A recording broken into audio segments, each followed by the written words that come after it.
On 22nd of May, Foreign Minister Bilawal Bhutto Zardari addressed the Legislative Assembly of Azad Jammu and Kashmir. He is the first Foreign Minister of Pakistan to address the AJK Legislative Assembly. In his address, Foreign Minister saluted the courage of the Kashmiri people and paid rich tribute to their martyrs. He offered sincere sympathies to the population living close to the line of control and reaffirmed Pakistan's long-standing commitment and solidarity with the people of Kashmir.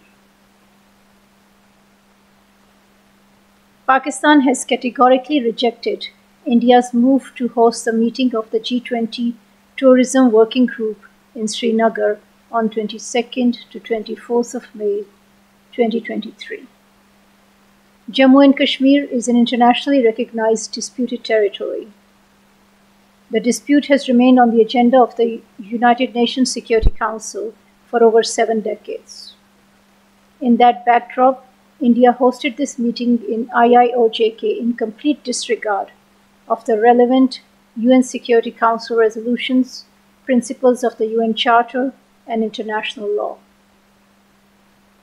Holding the G20 meeting in a disputed territory is a betrayal of the people of IIOJK. For the last 7 decades, they have been waiting for the international community to pay attention to their plight and bring an end to the occupation and human rights violations.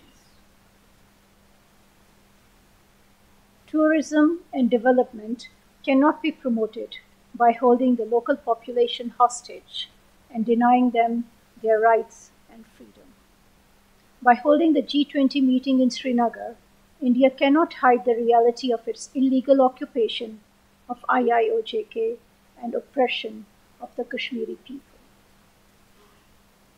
India's facade of normalcy in Kashmir is met by the harsh reality that IIOJK remains one of the most militarized zones on the planet. The extreme security measures, arbitrary arrests, and harassment of the local population around the Srinagar meeting refute the claims of normalcy in the colonized territory. India has clearly failed in hiding the reality in IIOJK behind a veneer of normalcy, as demonstrated by low-level representation and the absence of a number of important invitees at the Srinagar meeting. We greatly appreciate the People's Republic of China, the Kingdom of Saudi Arabia, the Republic of Turkey, the Arab Republic of Egypt, and the Sultanate of Oman for not attending the Srinagar meeting. These countries have stood for international law and for the primacy of the UN Charter. The G20 was established primarily to address global financial and economic issues. By holding this meeting in the occupied territory, India has politicized yet another international forum and is exploiting its position as the current chair to advance its self-serving agenda. India should instead provide unhindered access to the international media and independent human rights organizations to report on the situation in IIOJK.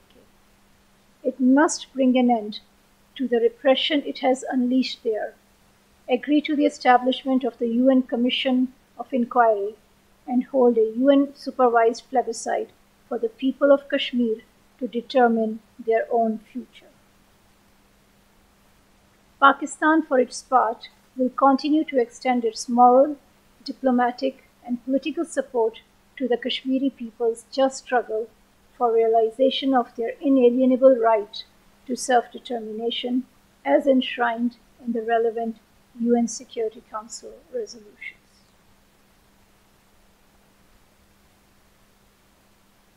The government of Pakistan has appointed Ambassador Asif Ali Khan Durrani as Pakistan's special representative on Afghanistan.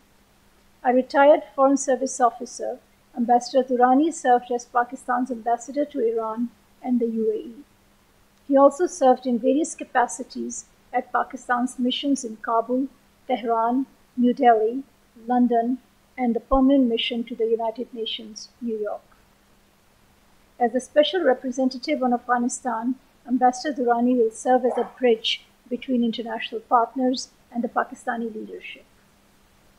He will also represent Pakistan in major international mechanisms on Afghanistan held at the level of special representatives. Now the upcoming announcements. Foreign Minister of the Republic of Belarus, Sergei Alyanek, will undertake an official visit to Islamabad on 30th to 31st of May 2023 at the invitation of the Foreign Minister of Pakistan, Bilawal Bhutto Zardari. The two foreign ministers will hold wide-ranging talks covering a range of topics of bilateral interest. They will undertake an overview of bilateral relations and explore enhanced cooperation in political, economic, defense, and science and technology domains. Pakistan and Belarus enjoy close and cordial relations. Foreign Minister last met his Belarusian counterpart on the sidelines of the 77th session of UN General Assembly in New York last year. Foreign Secretary Dr. Asad Majid Khan will travel to Azerbaijan and Georgia from 31st May to 1st of June to hold bilateral political consultations. In Baku, Foreign Secretary will co-chair the Pakistan-Azerbaijan bilateral political consultations with Deputy Minister of Foreign Affairs of Azerbaijan. The two sides will review the entire spectrum of bilateral relations with a view to further strengthening cooperation in political, economic, energy, education, and cultural fields. The Foreign Secretary will also meet with the representatives of the local business community and engage with academia and think tank experts. On 1st of June, Dr. Asad Majid Khan will lead the Pakistan delegation at the inaugural round of bilateral political consultations with Georgia. The Georgian side will be led by their Deputy Foreign Minister. The talks will focus on strengthening economic and commercial ties. Agenda includes cooperation in cultural, education, tourism, defense, and security matters, and cooperation in multilateral fora. The two sides will also sign an MOU on formal initiation of the bilateral political consultations. And that concludes my opening remarks. Thank you very much.